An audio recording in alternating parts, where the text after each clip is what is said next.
Creemos saberlo todo. Nos da miedo pensar que solo sabemos algo. Pero lo que nos aterra es la certeza de que en realidad no sabemos nada.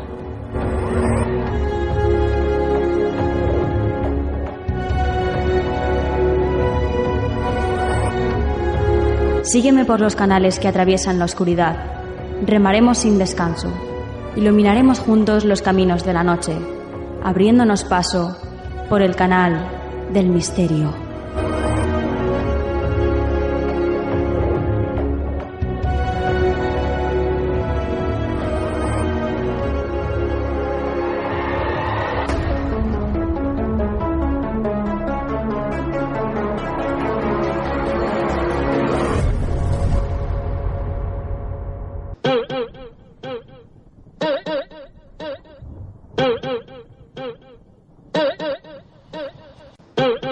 Buenas noches, soy Nuria Mejías y esto es Canal del Misterio. Ya estamos aquí una semana más, dispuestos a ofreceros lo mejor del misterio. Toda la semana la hemos pasado recabando la actualidad y como siempre trabajando para traeros pues los temas más interesantes que ahora mismo se están tratando. Gracias por estar ahí, por escucharnos en directo a través de Misterio FM, ya sabéis, todos los miércoles a las 12 de la noche, las 24 horas, ahí estamos, fieles a la cita, todas las semanas. Y gracias, como siempre, también por visitar nuestra página web. Cada vez tenemos muchísimas más visitas, eso nos encanta. Y que leáis pues nuestros artículos, que escuchéis nuestros programas a través de la web. Y en definitiva que hagáis de esa web pues como nuestra propia comunidad, ¿no? El lugar donde nos reunamos todos. Al igual que nuestro grupo de Facebook también, claro, por supuesto. Ya sabéis, en Facebook somos Canal del Misterio, Mystery Channel, ese es nuestro grupo. Y nuestra página de Facebook, claro, como siempre, Canal del Misterio. Comenzamos. ¿Quieres ponerte en contacto con nosotros? Escríbenos un email a contacto@canaldelmisterio.com.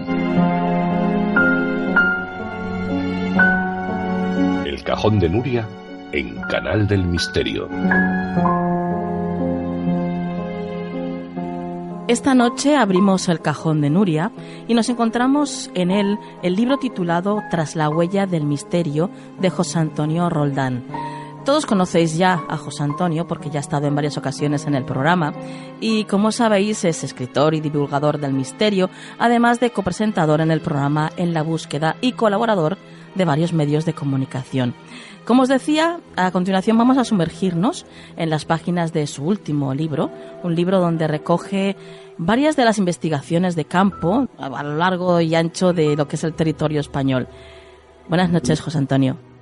Hola, muy buenas noches, Nuria.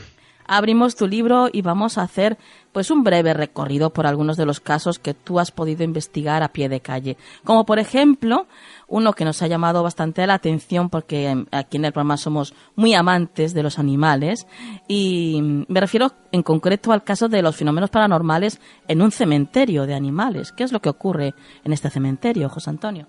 Pues bueno, sobre todo se reportan casos que si los transportamos a otras situaciones, a otros lugares, los testigos cuentan cosas similares como si vieran espectros o fantasmas de personas, ¿no? Pero en este caso son de animales. Uh-huh.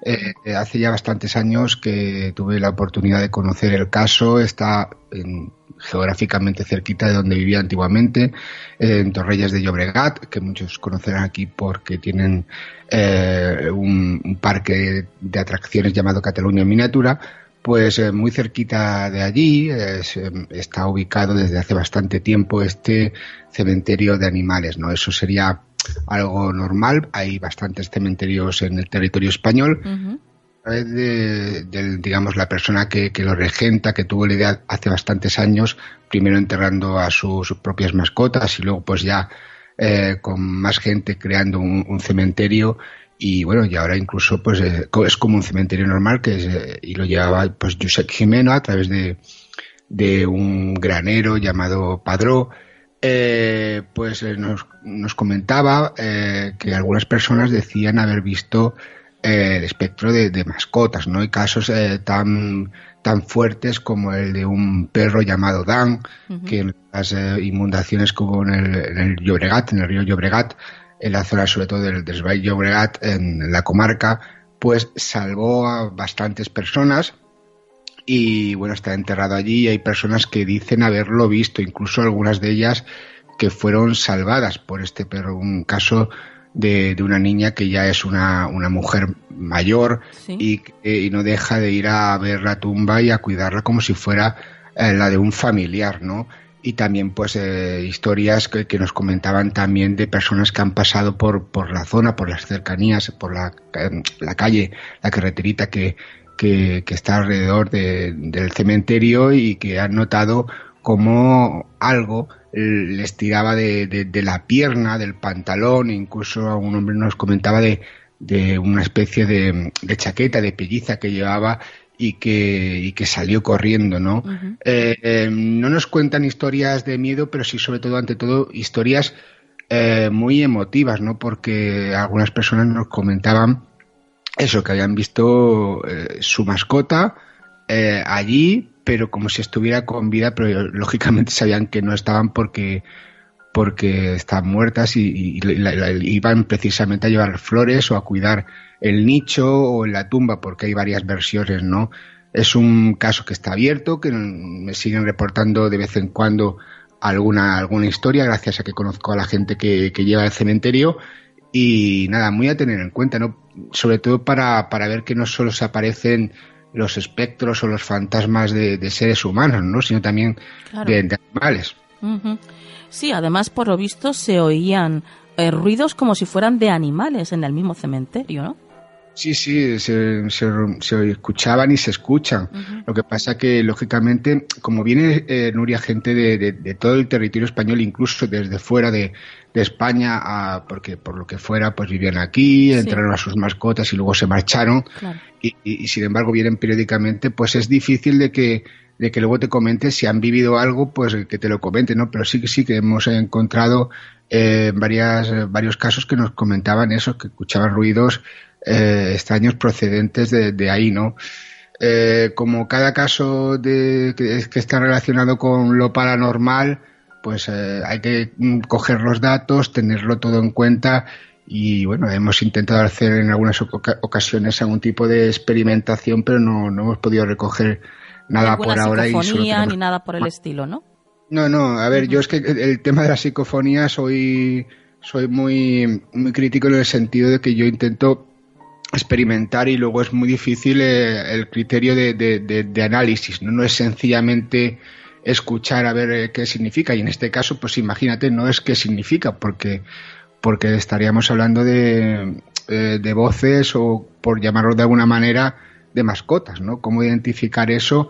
Es difícil también de descartar en el sentido porque el propio Josep Gimeno, que ya pues es una persona bastante mayor, de hecho estaba malito y no sé si habrá fallecido porque hace unos meses que no tengo contacto con él, tiene 3 perros. Hay gente que pasa con sus perritos a pasearlos y claro. Aunque te pongas de noche tienes que ser de madrugada y es un lugar que bueno, está un poquito apartado de Torrellas, pero puede pasar gente, ¿no? Y eso también hay que tenerlo en cuenta. Claro. Y cada vez la tecnología, Nuria, pues nos ayuda a experimentar mejor, pero cada vez afina más a la hora de grabar y de captar a distancia cosas que sencillamente, porque en algunas ocasiones algunos compañeros dicen, es que no había nadie alrededor. Bueno, no había nadie alrededor, pero alrededor tuyo están las ondas de radio, están antenas de móviles y hay muchas cosas. También hay que decir que es un lugar que está muy relacionado también con el fenómeno de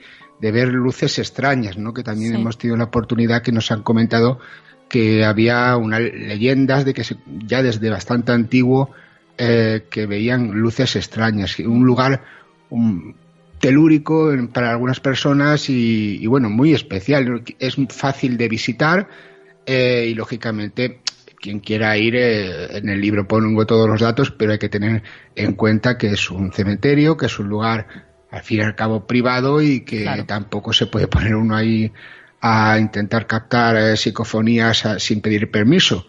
Si se pide, pues a lo mejor no te digo yo que no te dejen, pero bueno, como todo, ¿no? Hay que seguir el procedimiento oficial, por supuesto, ¿no?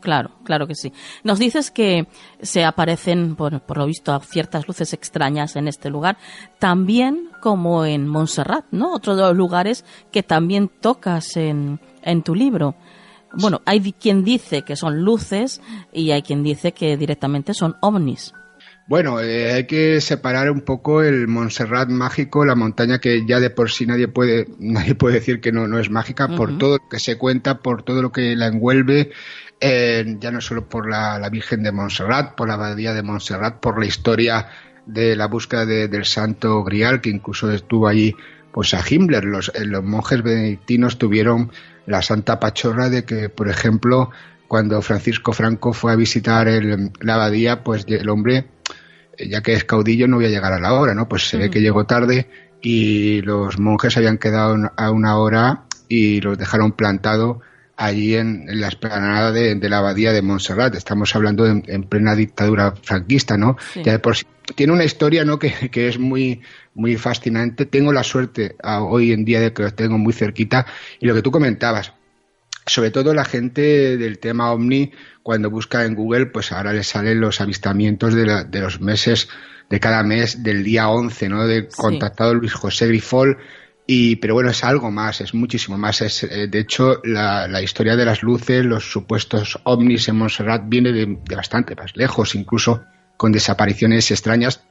Pero el caso, por ejemplo, del contactado Luis José Grifol, que no tiene sus contactos iniciales en Montserrat, sino que está donde vivía y donde vive, en Montgat, pues es sociología pura del fenómeno ovni, ¿no? Sí. Se reúnen cientos de personas, según la época del año. Pues, por ejemplo, ahora en agosto tendremos allí seguramente miles de personas y bastantes personas son curiosas, algunos van pues incluso a hacer botellón, pero hay un cierto porcentaje bastante elevado que tienen sus propias experiencias fuera de Montserrat, en cualquier parte del mundo, y vienen allí pues a ver o a hablar con personas que han tenido otro tipo de experiencias, o a ver si no están solos, o si es un poco también a la hora de hablar con personas que han tenido experiencias para quitarse un poco lo de estoy loco o estoy loca, ¿no? Y ahí pueden encontrarlo, ¿no? Luego, lo que se ve allí, por ejemplo, los días 11, yo no puedo decir que son objetos voladores no identificados porque para mí, en mi humilde opinión, de forma seria y utilizando el sentido crítico, son los trazos de José Grifol, son estrellas fugaces. Date cuenta que los días 11 de cada mes, sobre todo, por ejemplo, en agosto, tenemos la lluvia de las Perseidas. Y el auge, ¿no? El apogeo de esa lluvia, pues suele ser del 10 al 12 de agosto, ¿no? Y, lógicamente, quien quiera ver ovnis, pues va a ver. Incluso no va a mentir, porque si no saben lo que es, pues para ellos son objetos voladores no identificados. Más o menos el procedimiento que sigue Luis José Grifol cuando va allí, lleva unos meses, que este último mes sí que ha ido, pero llevaba 5 o 6 meses sin ir porque ya es una persona bastante mayor, no gana nada en absoluto, eso hay que decirlo. Pues va allí, primero se reúne la gente en el Hotel Brook, que está, digamos, en la base de Montserrat, luego suben a lo que es denominada la explanada de los avistamientos, que hoy en día, pues tras diferentes modificaciones, no es explanada y nada, es un montículo, y allí pues él se pone en medio, la gente se pone alrededor y él pues va hablando.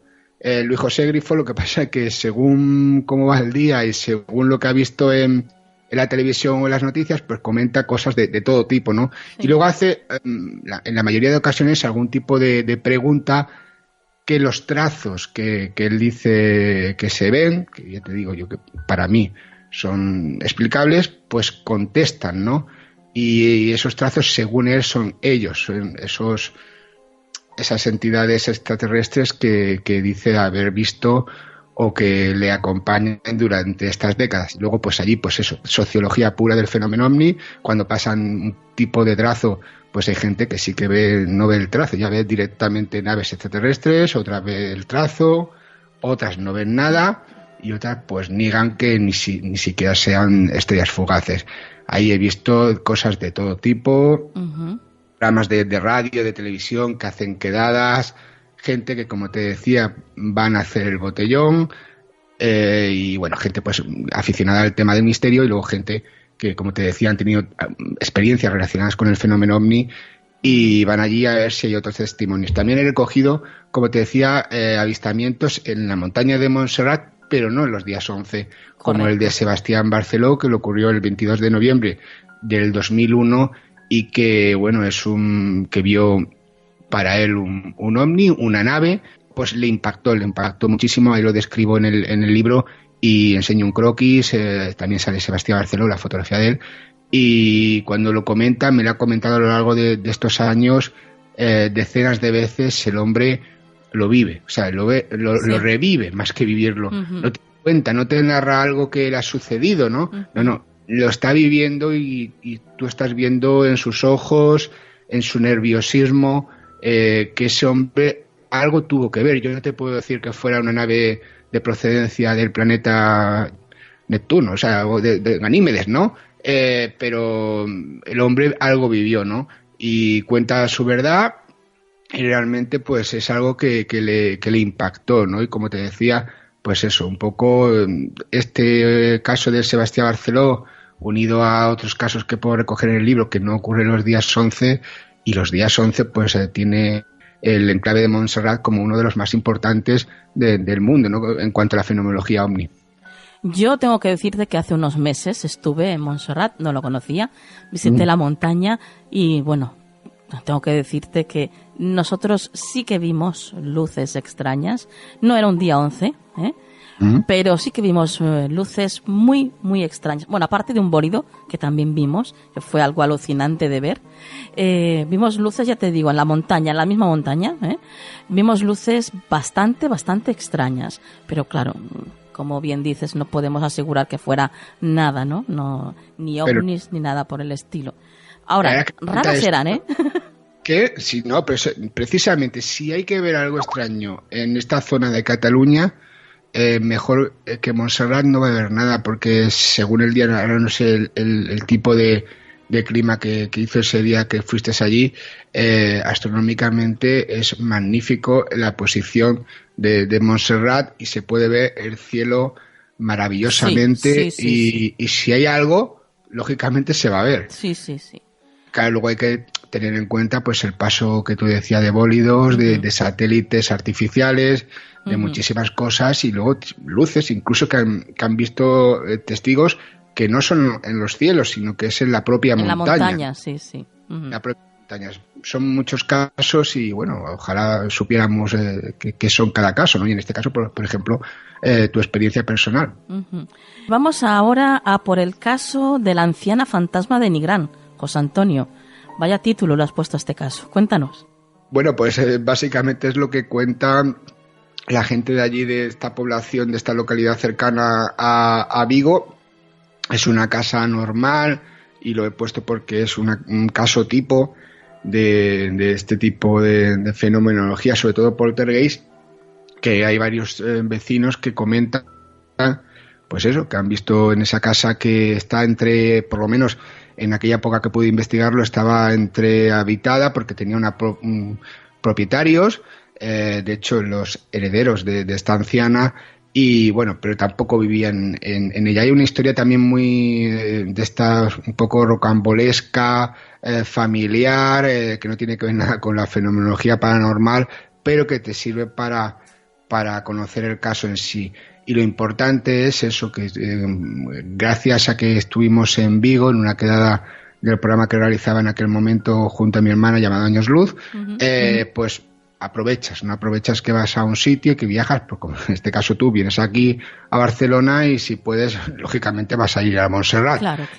Pues nosotros intentamos hablar con varias personas de casos que ya traíamos en la libreta y pues eso, una vez hablas con uno, con otro, y sale este caso ya allí que no conocíamos, nos acercamos y pudimos hacer algo de lo que más me gusta a mí, ir puerta por puerta y poder preguntar a las personas. Es un lugar no muy poblado, aunque está cerca de Vigo, y bueno, un poco una cuesta bastante así como empinada, y hay casas pues alrededor, ¿no? Y comentarles que si habían visto algo, y sí que tuvimos la oportunidad de que hubo gente que decía que sí que habían visto el espectro, el fantasma. Digo espectro, fantasma, porque algunos decían que esa mujer la ha podido mirar, y entonces interactúan con ella, ¿no? Sí. De esa anciana, ¿no? Pues es un caso que está ahí, que hasta hace poquito me comentaban personas con las que tengo el contacto de la zona, que se sigue hablando. Otros lo tienen como leyenda urbana, y hay vecinos que viven cerca de allí y dicen que allí no pasa nada, que lo que se intenta es que se venda la casa por parte de una parte de la familia, y otra parte de la familia pues haciendo ese tipo de cosas, provocando ese tipo de fenómenos, no de manera paranormal, sino muy, muy humana. Pues lo que intentan es totalmente lo contrario, que la casa no se ponga en venta. Un poco de todo, y por eso quise poner el caso en el libro, también porque es un caso de esos que tienes la oportunidad de investigar, de hablar con muchísima gente, Sí. que la gente es bastante, aunque luego digan que los gallegos pues son, que tú le preguntas una cosa y te devuelven, en vez de una respuesta, te hacen otra pregunta a ti. Sí. Sí, bueno, se suele decir. Sí. Pues resulta que no, que fueron muy colaborativos, y bueno, te dijeron, lógicamente, si te decían que ellos no habían visto nada, pues no hayan visto. Hay un bar bastante cercano a la casa que también se puede preguntar, por lo menos estaba abierto en aquel momento. Y nada, pues unos decían que sí que se veían cosas, otros te decían, no es que se veían o que decían, sino que ellos decían que habían visto incluso a la anciana, y otros, pues lo que te comentaba, pues te negaban el fenómeno, y otros pues te tiraban por la línea del Sálvame Deluxe, pero reducido a Nigrán, ¿no? A esa porción de la tierra de Vigo, y a comentarte un poco de la familia, porque incluso algunos eran familiares, aunque un poquito lejanos de esa familia, y te comentaba un poco la historia de la casa en sí, no de la historia humana de la casa, y de lo que la mujer, pues según algunos, pues había padecido en vida. Una mujer que comentaban que con bastante carácter, y que, bueno, lo que quería, al aparecerse, nunca mejor dicho, era que esa casa no se vendiera porque era suya. Ajá. Vale. Ya para terminar, José Antonio, cuéntanos, ¿cuál es el sitio o el caso en el que has pasado más miedo? Pues bueno, el caso, eso es muy buena puntualización, porque yo lo que siempre suelo decir, yo cuando voy a Hacienda, ahí paso mucho miedo, ¿no? Eso es un sitio que paso Sí.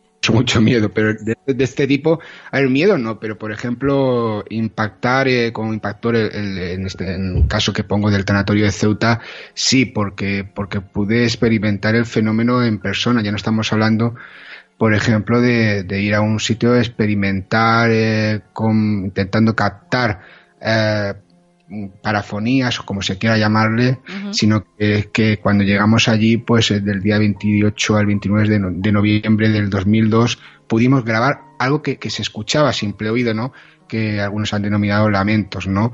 Y con bastante material, con bastante grabadoras, algunas de ellas prestadas por Radio Nacional ahí en Ceuta, que colaboraron muchísimo con nosotros. De hecho, porque teníamos también una sección aquí en Enigmas y Misteris con José Guijarro en Radio Nacional 4, y conectamos en varias ocasiones con el programa.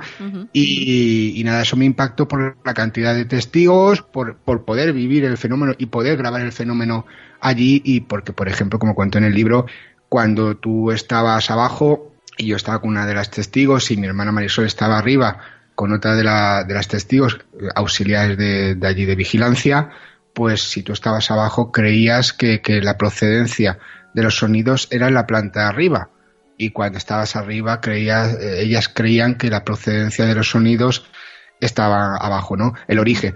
Se quitó todo tipo de aparataje, todo tipo de máquina, porque hay máquinas expendedoras, por ejemplo, de agua, el café, se quitó absolutamente todo que podía producir ruidos, se controló todo tipo de ruido exterior, como una palmera que había, entrada de aire por conductos de ventilación, todo, y no pudimos encontrar el origen. Hay que decir que no solo se había producido en ese día, sino que, por ejemplo, del 9 al 10 de noviembre de ese mes que saltó la noticia a la luz pública, también se escuchó no solo de noche, sino también de día en varias ocasiones, y que bueno, al día de hoy hay personas que dicen que el fenómeno sigue, pero bueno, como un poco de maltrato, entre comillas, de bastantes medios de comunicación locales y nacionales, que se llegaron a reír de las chicas, de la propia policía, diciendo, y no entiendo hoy al día de hoy, del 2017, cuando ha pasado ya 15 años,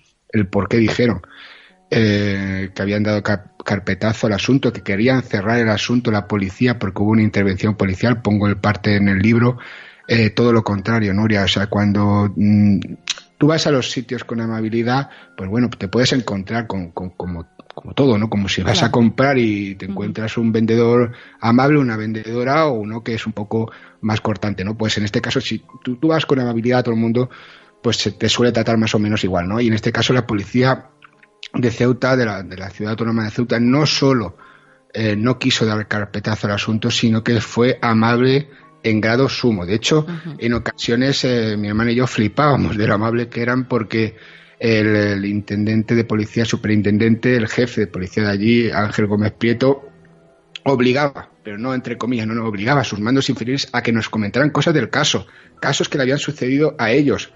Nos dieron los partes policiales, pudimos hablar con lo que luego denominaron algunos medios la patrulla fantasma, que fueron los 8 policías, aunque solo entraron 6 en el tanatorio. E incluso él nos comentó, Ángel Gómez Prieto, un caso vivido en el antiguo cuartel de policía llamado El Rebellín, que vivió un caso paranormal y que, bueno, carpetazo para nada en el asunto, y es un caso que está ahí. Algunas de las que estaban trabajando allí perdieron el trabajo, o sea, no les fueron renovadas, no es que la echaran al momento, sino que no fueron renovadas porque comentaron en caso, por ejemplo, a nosotros. Y sobre todo se dio otra, y por eso he puesto el caso ahí, se dio eso de que algunos medios de comunicación suelen hablar de oídas y recogen los rumores y no contrastan la información. En este caso, por ejemplo, varios periódicos de Ceuta que estaban al ladito. O sea, Ceuta son 22 kilómetros cuadrados, 2 calles grandes y poca cosa más. Pero no fueron. La primera fotografía que se sacó del interior del tanatorio con gente del tanatorio la hicimos nosotros, y mi hermana fue al medio de comunicación porque le sacaron la fotografía porque vinieron 3 becarios, y ahí lo cuento en el libro, que ni siquiera traían cámara de fotos, no sé cómo iban a sacar una fotografía. Vaya. Y sí, mi hermana le contó la historia. Yo me quedaba mientras tanto en el tanatorio haciendo las experimentaciones y con la gente de allí, porque teníamos el beneplácito de don Antonio Troyano, que era el que llevaba el cementerio y el tanatorio, y mi hermana fue a la sede del periódico, les contó lo que estaba sucediendo, sin más.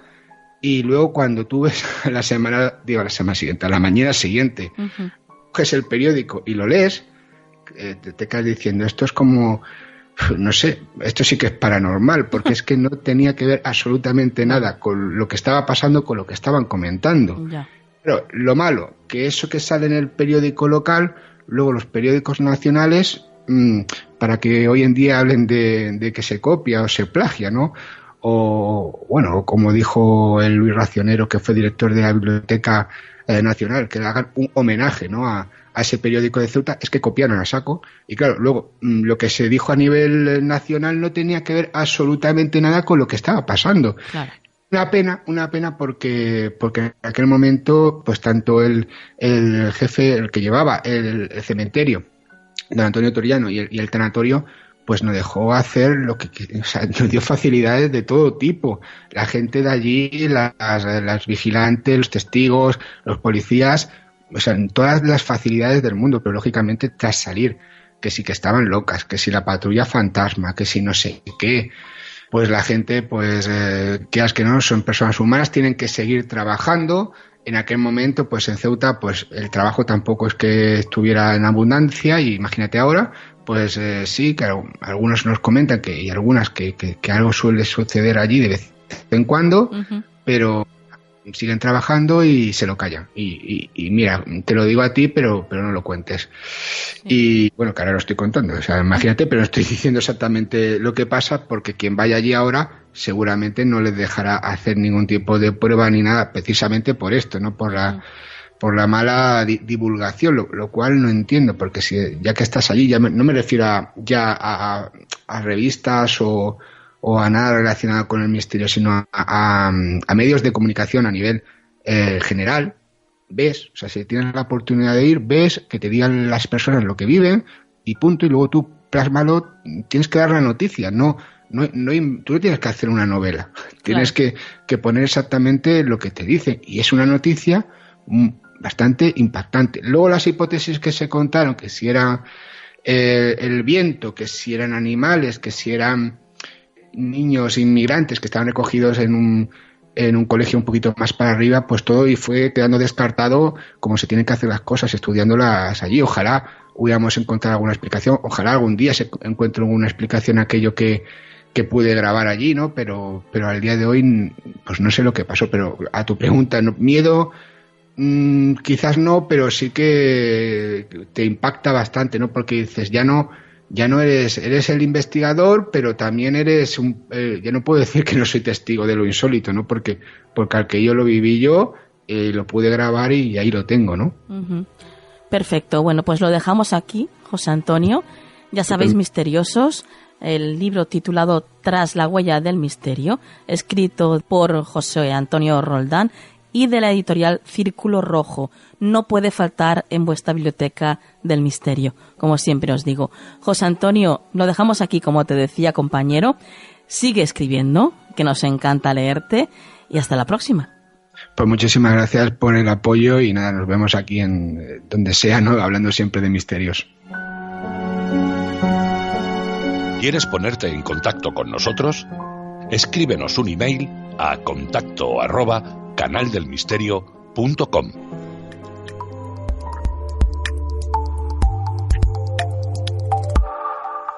Actualidad en Canal del Misterio.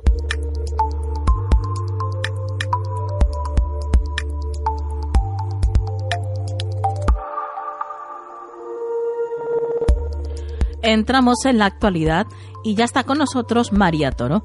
Buenas noches, María. Buenas noches, Nuria. Comenzamos con el primer titular que nos traéis esta noche, que dice así: la Unión Europea multa con 110 millones a Facebook por la compra de WhatsApp. Así es, Nuria. La Comisión Europea ha impuesto el pasado jueves una multa de 110 millones de euros a Facebook, todo por proporcionar información incorrecta o engañosa durante la investigación de la adquisición de WhatsApp, llevada a cabo por Bruselas en 2014. Lo dijo entonces y lo reiteró cuando le pidieron específicamente informar al respecto. Sin embargo, en agosto de 2016, la empresa actualizó sus condiciones de uso y en su nueva política se incluía la posibilidad de ese vínculo entre ambas. En la respuesta formal al pliego de cargos del pasado diciembre, Facebook reconoció la infracción de las reglas y facilitó un procedimiento más ágil. Eso le ha servido para una rebaja de más del 50% en la multa. Aclaremos que para este tipo de irregularidades, la Unión Europea puede imponer multas de hasta el 1% de los ingresos agregados, que en el caso de Facebook, debido a sus ingresos, permitirían una sanción de más de 250 millones. Vaya. En tanto, Bruselas cree que esa cantidad fijada de 110 millones es proporcional y disuasoria. La sanción del jueves último no tiene efectos legales sobre la decisión de 2014 respecto a la fusión. Bueno, la verdad es que hablan de cifras y de cantidades que a nosotras se nos escapan, ¿eh, María? Sí, y tengamos en cuenta que lo que está en juego son nuestros datos personales. Claro, eso por supuesto. Claro. Bueno, continuamos con la siguiente noticia que nos traes esta noche. Dice así: la Antártida está reverdeciendo. Sí, Nuria, así es. De los 14 millones de kilómetros cuadrados, unos 27 veces el tamaño de España, apenas el 0,3% está cubierto de verde, sobre todo de unas pocas especies de musgo. Fuera de la exuberante vida marina que bordea sus costas y visita sus pocas playas en verano, la Antártida es un páramo. Un estudio publicado en la revista Current Biology muestra ahora que ese manto se está extendiendo y con él la vida que lo habita. Todo apunta a que la causa de este reverdecer antártico se debe al cambio climático. Un grupo de investigadores de la British Antarctic Survey ha agujereado 5 bancos de musgo que, por las extremas condiciones de la región, crecen a lo largo de toda la península y algunos tienen más de 4.000 años de antigüedad, por lo que ofrecen un registro continuo sobre una amplia zona. Encontraron que tras un siglo de relativa calma, la vida empezó a agitarse después de 1950. Así detectaron un repentino crecimiento vertical del banco de musgo, un aumento de la masa vegetal acumulada y la expansión horizontal de la cubierta vegetal. El fenómeno está siendo generalizado, al menos en la península antártica. La causa de este reverdecer parece ser ni más ni menos que el cambio climático, claro. ¿Quién otro? Uh-huh. A diferencia de lo que sucede en el Ártico, donde el deshielo es generalizado, en el Polo Sur el impacto está siendo desigual. Mientras en el interior del continente aún no se perciben grandes cambios, los científicos no se ponen de acuerdo con la retirada del hielo en la parte oriental. En lo que sí coinciden es que en la región occidental el deshielo se está acelerando y no parece probable que este reverdecer se extienda a la parte oriental del continente, donde los cambios irán más despacio por su elevación media de 2.000 metros. Para Dan Charman, coautor de este estudio, si la temperatura sigue subiendo y con la superficie libre de hielo en aumento por la retirada de los glaciares, la península antártica será un lugar mucho más verde en el futuro. Así que va a cambiar todo nuestro concepto. Madre mía. Yo no sé cuándo va a concienciarse el ser humano de que si no hay futuro para la Tierra, no hay futuro para nosotros. Es que es así. Pero bueno, a ver qué es lo que pasa. María, como siempre, antes de marcharte, danos tu dato de contacto. Sí, os dejo mi Twitter, que es @mariate_bcn. Hasta la próxima, compañera. Hasta la próxima, Nuria.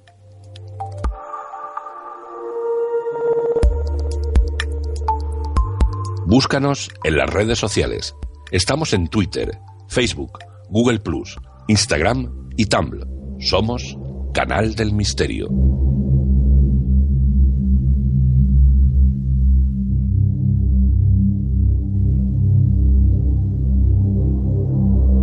Casos sin resolver en Canal del Misterio.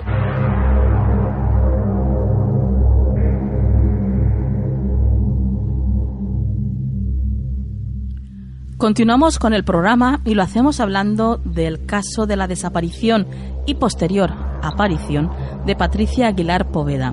Nuestros expertos, la doctora Mar Robledo y Ioannis Kotsorais, están con nosotros para hablarnos de este suceso. Buenas noches, chicos. Muy buenas noches. Hola, ¿qué tal? Buenas noches. Bueno, contadnos, ¿cómo y cuándo desaparece Patricia? Bueno, pues Patricia desaparece el día 7 de enero. Estaba previsto que ese día ella, bueno, es lo que ya comentó en Casas, que se iba a ir a un cumpleaños, que parece ser que se iba a celebrar pues como una casa de campo, con unos amigos, que pasaría allí la noche y que regresaría a casa al día siguiente. Sí. Los padres, bueno, pues esta chica había cumplido recientemente los 18 años y, bueno, pues estaban tranquilos en ese aspecto.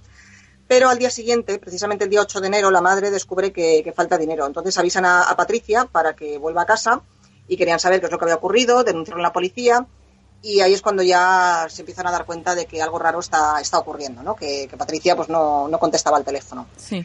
De hecho, bueno, pues durante esas horas, ¿qué es lo que estuvo haciendo Patricia? Pues bueno, pues se sabe que cogió un vuelo de Alicante a Madrid.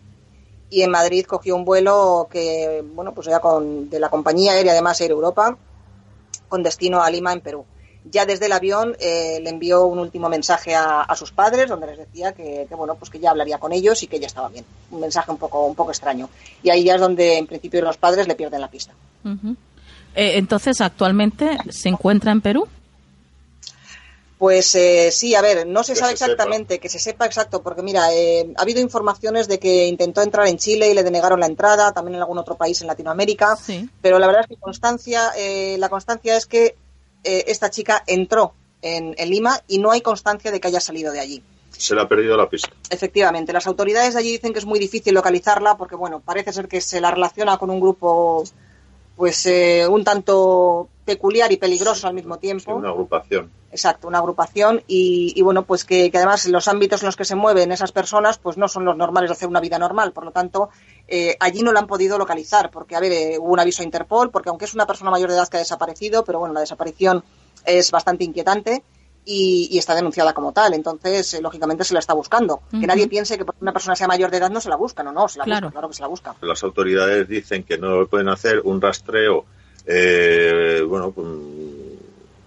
al uso, porque como no es el típico turista que bueno pues que sale, entra de un hotel. Exacto. Y está medio localizable, sino que bueno pues entra en propiedades privadas y permanece allí durante largos tiempos Sí, durante bastante tiempo, y claro, tampoco hace uso de la documentación, por lo tanto, si no tienen tampoco ningún movimiento de documentación, ni de tarjetas bancarias, ni de nada que tenga que ir, digamos, que lleve un trámite administrativo, del tipo que sea, un trámite legal donde se tenga que identificar, pues se piensa que sí está en Perú, porque no hay constancia, como digo, de que haya salido de allí, de Lima concretamente, pero no se sabe mucho más.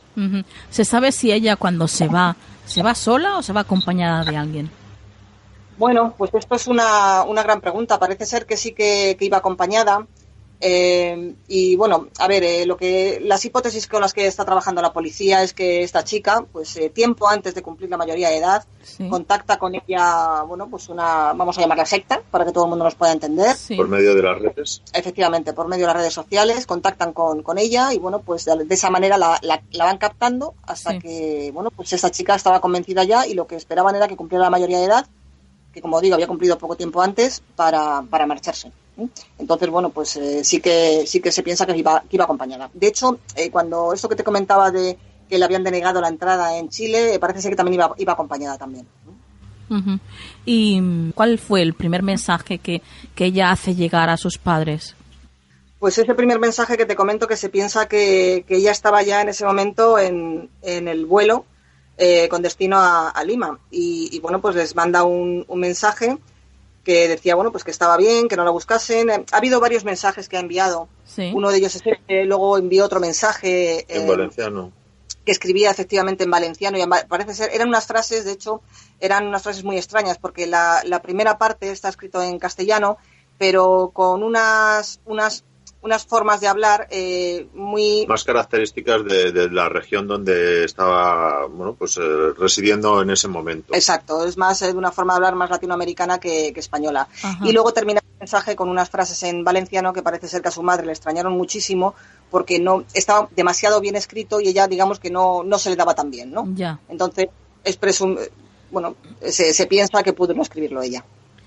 De esto me estáis hablando del último mensaje que recibió. Sí, de los mensajes que ha ido mandando en periodos diferentes. Exacto, el primero fue el que manda, bueno, pues cuando va en ese avión y dice que está bien y que ya hablarán. Luego también envió otro mensaje en el que decía eso, pues que no, porque ella intentó despistar a sus padres, se puso en contacto con ellos y les dijo que estaba en Rumanía con un novio. A ver, cuando ella desaparece, la familia, lógicamente, pues como cualquier familiar, o sea, una chica de 18 años, sus padres respetarían su intimidad, pero en el momento en el que desaparece, pues lógicamente registran su habitación y todas sus cosas, a ver qué es lo que encuentran, para ver por dónde la pueden buscar, ¿no? Sí, sí. Y las sorpresas que encuentran, bueno, pues muchos artículos, por llamarlos de alguna manera, relacionados con ciencias esotéricas y, bueno, pues con rituales, y esto es lo que les despierta también una voz de alarma. Sí, pero ciencias esotéricas, tú sabes bien que, bueno, pues que hay varios ramales, ¿no? Y entonces, bueno, pues el ramal en el que estaba más interesada, pues era el más oscuro. Ya. Incluso llegó a pedirles dinero, ¿no? Creo, a través de esos mensajes a los padres. Sí, exacto. Les llegó a pedir dinero, creo que concretamente fueron 600 euros, pero bueno, a ver, han sido unos mensajes como muy extraños que, como te digo, yo creo que incluso se descarta que haya podido ser ella quien los enviase. Sí, hay distintos cuerpos que, bueno, pues que siguen en la búsqueda, que piensan que bueno, pues que pueden ser inducidos o escritos por otras personas presuntamente. Sí. Uh-huh. Que además, fíjate que esta chica había fallecido un tío suyo con el que ella estaba muy unida recientemente. bueno, pues era joven y bueno, pues tenía una relación con ella muy, muy estrecha. Y su familia cuenta que ella pues como que no exteriorizó mucho la pérdida, ¿no? Sí. O sea, que la veían mal, pero no pensaban que bueno, pues que lo había estaba interiorizado. bien, ¿no? Y bueno, pues puede que fuese precisamente ese malestar que ella tenía, el que hiciese que estuviese vulnerable a la captación por estas personas que forman esta agrupación o secta, ¿no? Vosotros que viajáis tanto, compañeros, y que sé que conocéis bien Perú, ¿qué sabéis de esta agrupación o de esta secta gnóstica? Pues mira, como en los países en los que, bueno, pues tienen más conexión, ¿no? Porque con la naturaleza, con las fuentes de energía, bueno, pues hay bastantes vertientes y bueno, pues mezclan un poco desde la religión más tradicional incorporan ritos que simulan canibalismo, entonces bueno, pues dependiendo de las zonas, ¿sabes? Porque bueno, hay zonas en las cuales el contacto con, bueno, llamémoslo el mundo occidental, es menor. Bueno, pues hay ritos en los cuales han perdurado por los siglos casi intactos. Y entonces bueno, pues hay bueno, pues reuniones de personas, de sectas, llamémoslo así, en las cuales bueno, pues pueden ser bastante crudos. Mira, si quieres, Nuria, podemos leer ese correo electrónico, que para que todo el mundo entienda que era un correo muy extraño, que envía Patricia. Perfecto, sí. Y dice textualmente: soy Patri, te escribo para que sepan que estoy bien y que no os preocupéis. Antes de que salga Rajoy del gobierno, vuelvo a casa a presentarte a tu nieto. Te mando saludos de tu yerno. Sin querer, has colaborado en una buena causa. Y como la parábola cristiana del buen talento, el Señor paga el 101 menos el 21% de IVA. Aunque sea, llegará algo, la intención es lo que cuenta. Como el reino del Señor es como la levadura, hay que seguirle dando, os quiero mucho. Y luego ya termina con 2 frases en valenciano que yo no me atrevo a reproducir porque yo no sé cómo pronunciarlas bien. Era muy sin sentido, o sea, y una forma de hablar. Mira, esta chica parece que estudiaba algo relacionado con el arte. Sí. Estaba estudiando bachillerato, pero le gustaba mucho el arte, pintar. Y bueno, pues cuando hacía algunas compras de determinadas cosas, pues bueno, la familia pensaba que era pues para pintar o, no sé, productos que ella iba a necesitar para las manualidades que pudiese llegar a hacer, ¿no? Sí. Y claro, lo que no pensaron en ningún momento es que esta chica estaba en manos de una secta. O sea, la familia no vio ningún indicio de que ella estuviera metida en este tipo de mundo, ¿no? No, y ella pues empezó a hacer prácticas desde, ¿sabes?, pues, a distancia, pues para protegerse, para hacer determinados, bueno, pues conjuros en los cuales, bueno, pues no tener problemas a la hora de poder ingresar. Ya, madre mía. Y es que la verdad es que da igual la edad, hay un montón de personas, es así, que tienen, ¿no?, esa vulnerabilidad y que son víctimas, ¿no?, de este tipo de sectas. Es un hecho, es algo que está sucediendo. Sí, además, o sea, es que no hay un extracto social en el que decir, no hay un perfil en el cual, porque a los psicólogos les encanta enseguida encasillar, la vida se vive en directo. Y al más listo, en un momento dado, pues yo qué sé, de depresión, de mil cosas que la mente humana, como gran universo que es, se puede alinear y puede ser el caldo de cultivo para que tú veas lo más normal, algo que en una semana atrás no harías. Claro. Un lavado de cerebro considerable, vamos. Claro. Sí, exacto. Y además es que, como decía Joanis, no hay un perfil. O sea, todos tenemos ese perfil, todos, porque todos tenemos un mal momento, todos somos vulnerables en un momento determinado de nuestra vida. Sí. Y bueno, estas personas son expertas en detectar esa vulnerabilidad en las personas, claro, para aprovecharse de ello, ¿no? Entonces eso es lo que hay que tener muchísimo cuidado. Yo insisto muchísimo en el programa de televisión en el que estoy con mucha frecuencia, en el que trabajo, que es Tras la Verdad, en RTV. Y yo insisto mucho en eso, mucho cuidado con las redes sociales, porque hay personas que se meten ahí pues porque están solos y bueno, pues así charlan, amigos, pero cuidado con esos amigos, porque no sabemos realmente quién está detrás de esa fotografía que estamos viendo. Así es. Bueno, chicos, ya como última pregunta, ¿creéis que volverá Patricia a casa? Bueno, pues es una respuesta difícil, porque claro, ya no depende de su voluntad, y me explico. En el momento, si bueno, pues entras en una organización en el cual pues, tú eres interesante, pues aunque tú quieras irte, no te lo van a poner fácil. Uh-huh. Y si esa organización está a lo mejor en medio de, por poner un ejemplo, en medio de la selva, claro. Las posibilidades de que te puedas ir tú solo son muy limitadas. Y si presuntamente esa secta, su fuente de ingresos son los trasplantes, o sea, la venta de órganos humanos ilegales, pues ya se te va complicando aún más. Claro. ¿Entiendes? Sí. Uh-huh. Bueno, crucemos los dedos, esperemos que vuelva pronto a casa Patricia. Exacto. Y que aparezca bien, desde luego. Lo más importante, que aparezca y que aparezca bien, efectivamente. Uh-huh. Y que, bueno, que quizás antes de que le puedan hacer un daño irreparable, pues que esta chica, efectivamente, estando en una zona civilizada, pues pudiese contactar con alguien para regresar. Claro. Uh-huh. Bueno, lo dejamos aquí, compañeros. Y antes de despediros, quiero que me contéis, porque tenéis noticias buenas, importantes, positivas, contadme, que quiero hacer partícipe a todos los misteriosos de todo lo bueno que os está pasando. Bueno, pues sí, que todo el mundo, bueno, pues decir que me atropello, porque la verdad es que es un proyecto que me han propuesto, en el que que tengo mucha ilusión y que he aceptado con mucha ilusión, y es ser decana de la Facultad de Criminología de la Universidad Isabel I. Y director al mismo tiempo también del grado de Criminología. Es un proyecto, bueno, pues ambicioso, sí. y que he aceptado, como digo, con muchísima ilusión.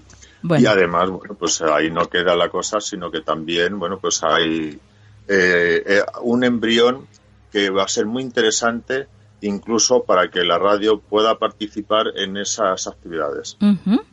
Qué bien, sí. Qué bien. Un proyecto que se van a poner en marcha y que, bueno, pues que lógicamente contaremos con todos los amigos, entre ellos con vosotros. Por supuesto.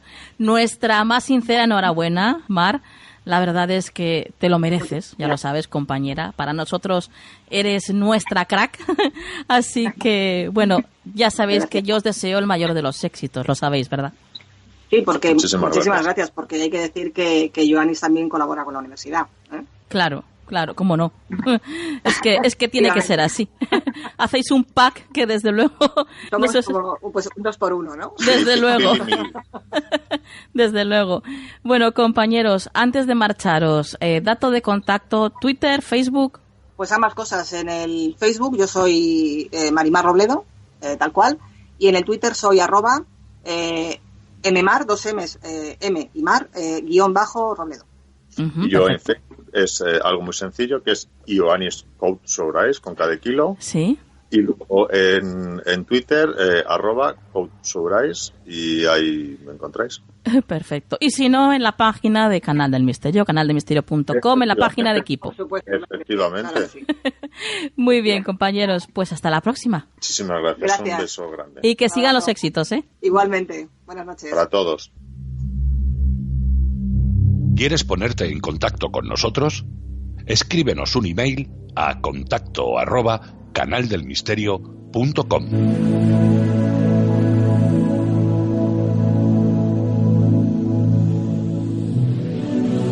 El consejo de la semana en Canal del Misterio.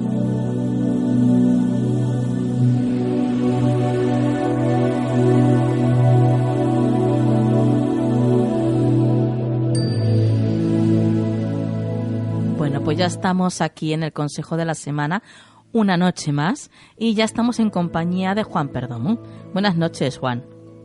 Hola, Nuria, muy buenas noches a ti y a todos los amigos. ¿Qué tal todo? Bueno, pues genial, aquí disfrutando del misterio, que es lo que nos gusta, ¿no, Juan? Ya te digo que sí, como cada semana. Aunque claro. Esta semana, bueno, el tema de las sectas, la verdad es que es bastante... Qué peligro. peliagudo y bastante duro, ¿eh? Qué peligro tienen lo de las sectas.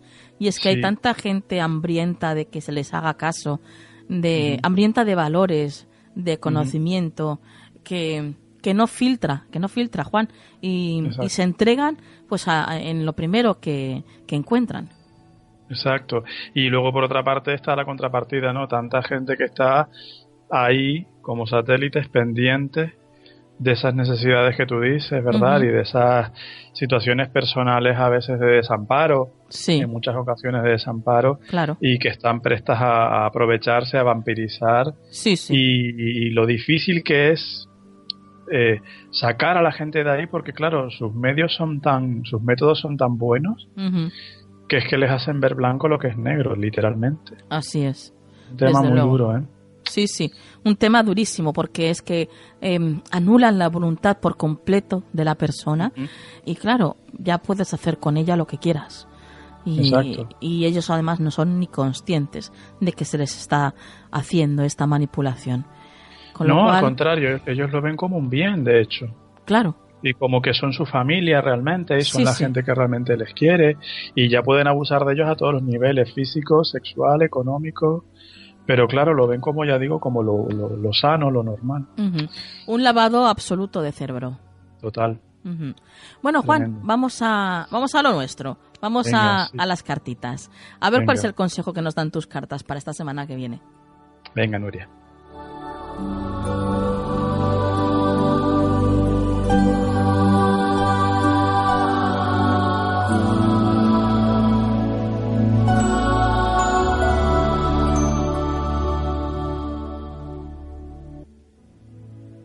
Justamente hablando un poco de este tema, ¿no? De tener cuidado, de filtrar, como tú bien decías, ¿no?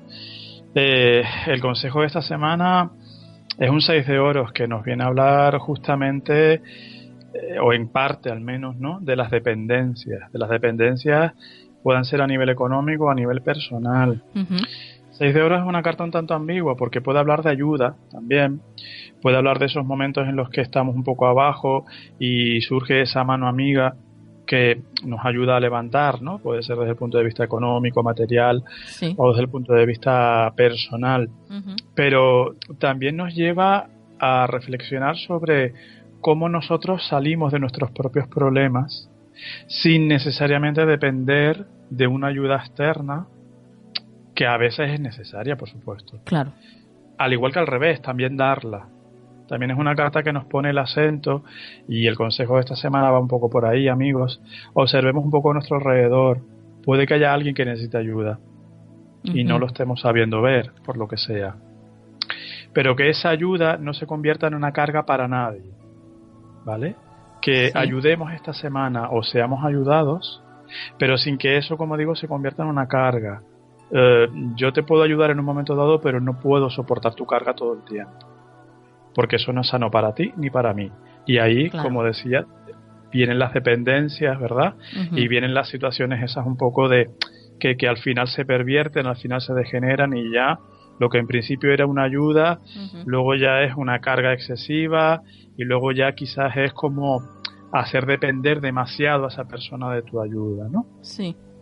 Entonces esta semana es una semana donde tendremos que buscar mucho el equilibrio emocional, personal, económico, ¿vale? Como digo, para ni depender de nadie ni hacer a nadie depender de nosotros. Porque el 6 de oros tiene una relación muy profunda con el ego, Nuria. Porque muchas veces, sin darnos cuenta, queremos ser el que ayuda a todo el mundo, queremos ser el que de alguna manera participa de la vida de todo el mundo, por una cuestión de ego, por satisfacer nuestro ego. Entonces no hay que hacerlo por eso, hay que ayudar desinteresadamente. Y cuando realmente creamos que es el momento, y a quien realmente creamos que lo necesita o que debemos hacerlo. Perfecto. Pues lo vamos a dejar aquí, Juan, y porque ya sabes que esto es así, se nos va el tiempo. Lo sé. Vamos a recordar tus datos de contacto para todos aquellos que quieran conectar contigo. Claro que sí, en todas las redes sociales, incluido Skype, somos Faro Tarot, correo electrónico farotarot@gmail.com, y nuestro teléfono, que es el 605-337291. Perfecto, compañero. Hasta la semana que viene. Beso fuerte, hasta la semana que viene, Nuria.